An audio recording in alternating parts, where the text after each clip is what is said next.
ओम गंग गणपते नमः। आप सभी का मेरे चैनल पर बहुत बहुत स्वागत है। इस वीडियो में हम श्री कृष्ण भक्त कर्माबाई की कथा सुनेंगे। कर्माबाई को मारवाड़ की मीरा भी कहा जाता है। जब जब भगवान श्री कृष्ण का उल्लेख आता है, कर्माबाई का नाम भी आ ही जाता है। वे भगवान श्री कृष्ण की महान भक्त थी। भगवान श्री कृष्ण उनके हाथों से प्रतिदिन भोग ग्रहण कर भोग की थाली रिक्त कर देते थे। राजस्थान के नागौर जिले की मकराना तहसील में एक गांव है, कालवा। इस गांव में जीवन राम डूडी के घर 1615 ईस्वी में एक पुत्री का जन्म हुआ। भगवान की बहुत मन्नतें मांगने के बाद इसका जन्म हुआ था। नाम रखा गया कर्मा। कर्मा के चेहरे पर एक अनोखी आभा रहती थी। जीवन राम स्वयं धार्मिक पुरुष एवं कृष्ण भगवान के अनन्य भक्त थे। उन्होंने भगवान के नाम मदन मोहन से अपने घर में भगवान श्री कृष्ण का मंदिर बना रखा था।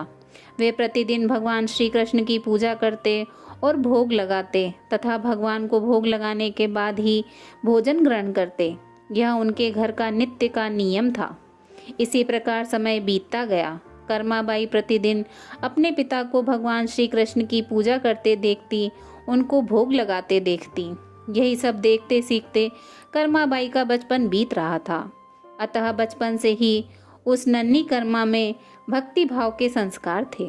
इन्हीं संस्कारों के बीच पलते बढ़ते कर्मा 13 वर्ष की हो गई। एक बार जीवन राम को कार्तिक पूर्णिमा स्नान के लिए पुष्कर जाना था। उनकी पत्नी भी उनके साथ जा रही थी। वे कर्मा को भी साथ ले जाना चाहते थे, लेकिन एक समस्या आ गई। उनकी अनुपस्थिति में भगवान को भोग कौन लगाता। इसलिए उन्होंने कर्मा को यह जिम्मेदारी सौंपी और बोले, पुत्री, हम दोनों पुष्कर स्नान के लिए जा रहे हैं। तुम सुबह भगवान को भोग लगाना और उसके बाद ही भोजन करना। कर्मा ने यह जिम्मेदारी सहर्ष स्वीकार कर ली। माता पिता के तीर्थ यात्रा के लिए जाने पर कर्मा ने सुबह स्नान आदि कर बाजरे का खिचड़ा बनाया और पूजा के लिए अपने घर में बने भगवान के मंदिर के समीप आ गई।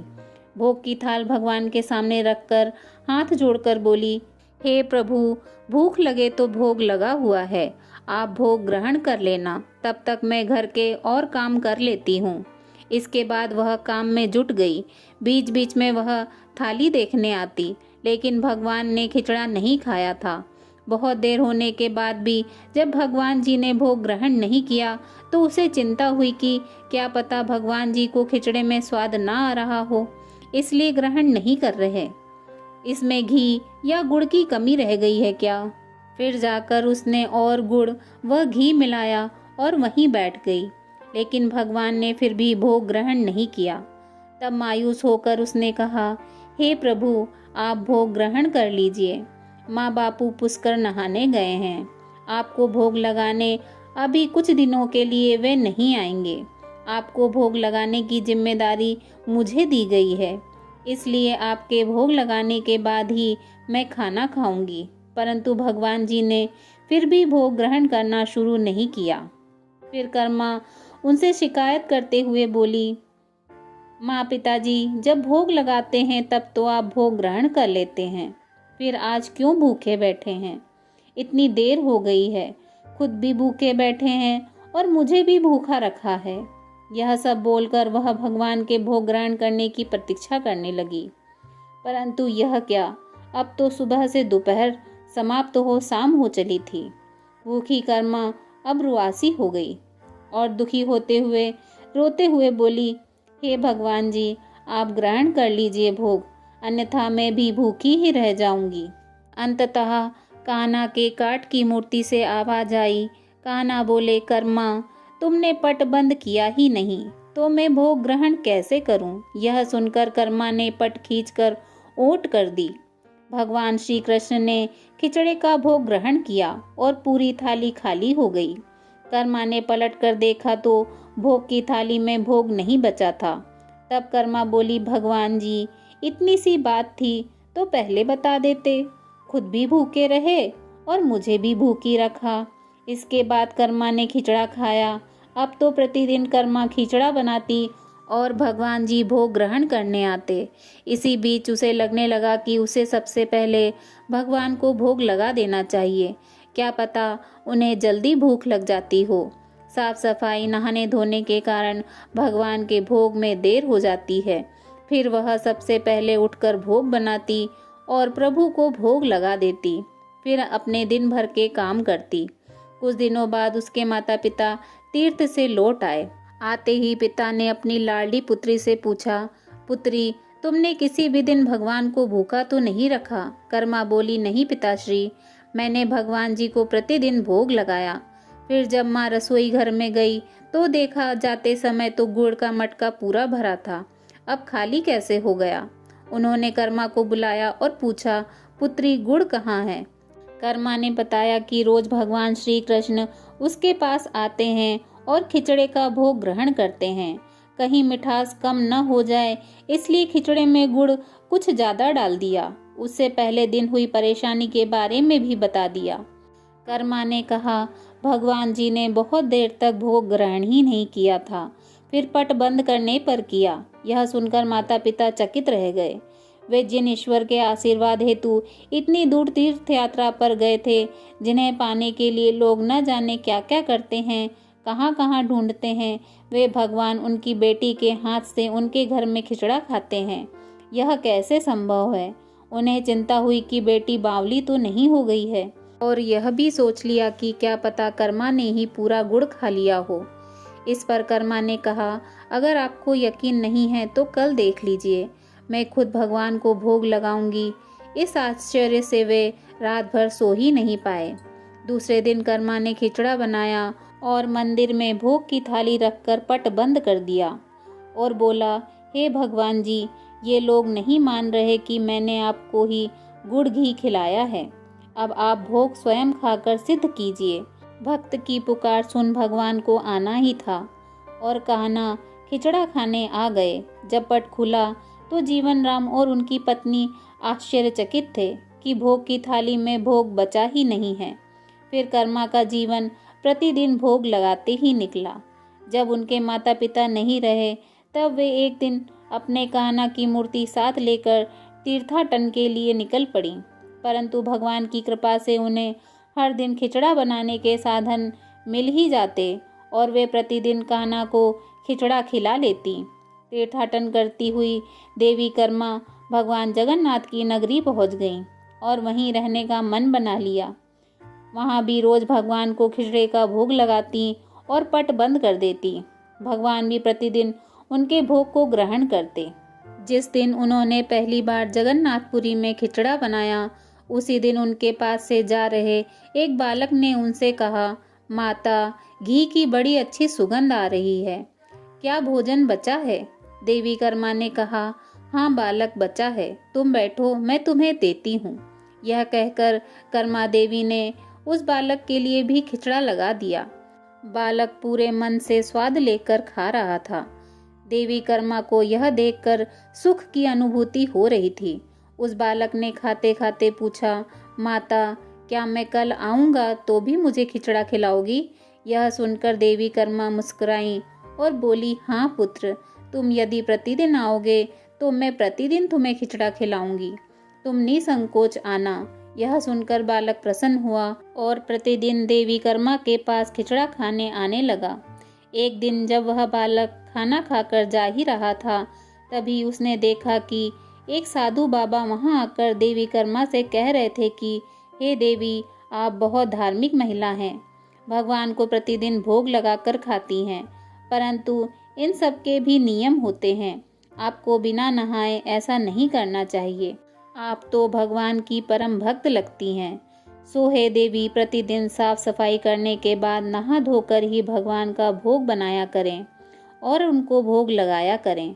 यह सुनकर देवी कर्मा ने उनको हाथ जोड़कर प्रणाम किया और कहा, जी साधु बाबा, आप जैसा कह रहे हैं मैं वैसा ही करूँगी, मैं इस बात से अनभिज्ञ थी। फिर साधु बाबा वहाँ से चले गए। अगले दिन से देवी कर्मा साफ सफाई कर नहा धोकर भोग बनाने लगी, परंतु अब भोग लगाने में देरी हो जाती और जब तक भोग नहीं लगता उस बालक को भी भोजन नहीं मिलता। बालक आकर माता से कहता, माता, देर हो रही है, भूख लगी है, भोजन दो। माता कहती, थोड़ी देर रुक जाओ लल्ला, मैं दे रही हूँ। बालक जल्दी जल्दी खाकर भाग जाता। कुछ दिन ऐसे ही बीते, परंतु यह कौन जानता था कि वह बालक साक्षात भगवान जगन्नाथ हैं, जो प्रतिदिन बालक का रूप धर कर्माबाई के हाथ से बना खिचड़ा खाने आते थे। इतने दिनों में जब भगवान जगन्नाथ के मंदिर में भगवान का पट भोग के लिए खुलता, तो भगवान के मुख पर खिचड़े का जूठन लगा होता। एक दिन पुजारी ने मुस्कुराते हुए मन ही मन कहा, हे प्रभु, आपकी लीला भी अपरंपार है। जाने किस भाग्यवान भक्त के यहाँ आप जाकर प्रतिदिन खिचड़ा खाकर आते हैं। फिर पूजा अर्चना हुई, दिन बीत गया, रात्रि हुई। रात्रि को पुजारी के स्वप्न में भगवान जगन्नाथ आए और उन्होंने पुजारी से कहा, हे भक्त, तुमने सही पहचाना। मैं अपनी एक अनन्य भक्त कर्माबाई के यहाँ प्रतिदिन उनके हाथ का बना खिचड़ा खाने जाता हूँ। वह मुझसे बिल्कुल अपने पुत्र सा लाड़ करती हैं। उनकी भक्ति से मैं अति प्रसन्न हूँ। परंतु इसी मंदिर के एक साधु ने उन्हें कुछ आम जीवन की ज्ञानवर्धक बातें एवं उपासना का तरीका समझाया, जिससे मुझे भोग लगाने में अब उनसे देरी हो जाती है। इसी वजह से मेरे मुख पर खिचड़ा लगा रह जाता है। प्रभु की लीला भी अपरंपार है। वह तो सर्वव्यापी हैं, एक ही समय अलग अलग स्थान पर हो सकते हैं, परंतु मुख पर खिचड़ा लगाने की लीला उन्होंने इसलिए रची ताकि पुजारी के मन में यह प्रश्न उठे। यह प्रश्न के निवारण में प्रभु पुजारी जी को यह बात समझा सके कि आम जीवन में हम अपने ज्ञान को जब दूसरों को बताते हैं तो वह सदैव ज्ञान के लिए होना चाहिए, न कि भक्ति भाव को बदलने के लिए। क्योंकि सांसारिक जीवन के लिए ज्ञान आवश्यक है, ज्ञान महत्वपूर्ण है, परंतु जहाँ भक्ति होती है वहाँ ज्ञान का कोई काम नहीं। भक्ति में भक्त अपने प्रभु के प्रेम में डूबा रहता है। उपासना के कई तरीके हैं, जितने भक्त जितने उपासक, उपासना के तरीके भी उतने ही हैं। जब ईश्वर ने ही उपासना के तरीकों पर प्रश्न नहीं उठाया, तो किसी को भी किसी और की भक्ति पर प्रश्न नहीं उठाना चाहिए। साधु गलत नहीं थे, साधु अपने ज्ञान के हिसाब से ही कार्य कर रहे थे, वह सही थे, परंतु उन्हें यह नहीं पता था कि जो महिला प्रभु को बिना नहाए खाना देती है, उसका भाव सिर्फ इतना ही था कि मेरे प्रभु को जल्दी खाना मिल जाए, वह भूखे ना रह जाएं, और यह प्रेम भाव प्रभु के लिए हर नियम से ऊपर था। इन बातों को सुनकर पुजारी जी ने साधु बाबा को बुलाकर यह बात कही। साधु बाबा को भी अपनी गलती का एहसास हुआ कि वह भगवान और भक्त के बीच में आ रहे थे, और उन्होंने बिना समय गंवाए माता कर्मा के पास जाकर कहा कि हे देवी, आप जैसे प्रभु को पहले भोग लगाती थी वैसे ही लगाइए। मैं आपकी भक्ति समझ नहीं पाया, इसलिए मुझे क्षमा करें।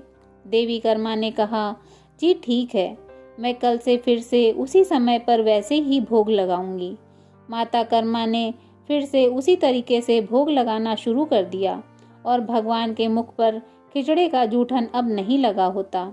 ऐसे ही कई वर्ष बीत गए। एक दिन पुजारी जी ने देखा भगवान की आंखों में आंसू हैं और भगवान भोग ग्रहण नहीं कर रहे।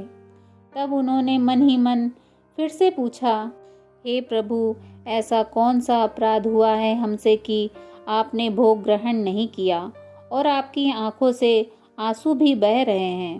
प्रभु, यदि हमसे कोई अपराध हुआ है तो हमें क्षमा करें और भोग ग्रहण करें। आपके भक्तजन प्रसाद के लिए प्रतीक्षा कर रहे हैं।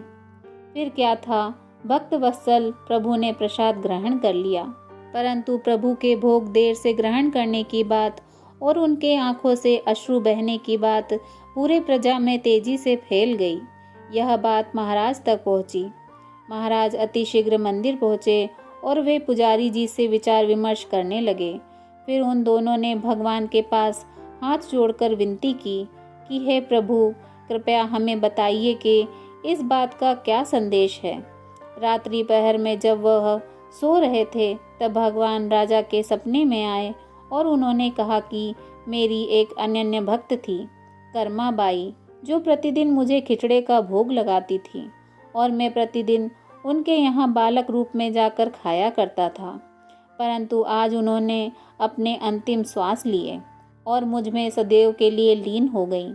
अब मुझे बालक की तरह प्रेम कर कौन खिचड़ा खिलाएगा। यह सुन महाराज ने सपने में ही भगवान से कहा कि प्रभु, आज से प्रतिदिन आपके भोग में कर्मा बाई का खिचड़ा भी चढ़ेगा। यही सपना उन्होंने अपने दरबार में सुनाया और उसी दिन से भगवान जगन्नाथ के भोग में कर्मा बाई का खिचड़ा भी चढ़ने लगा।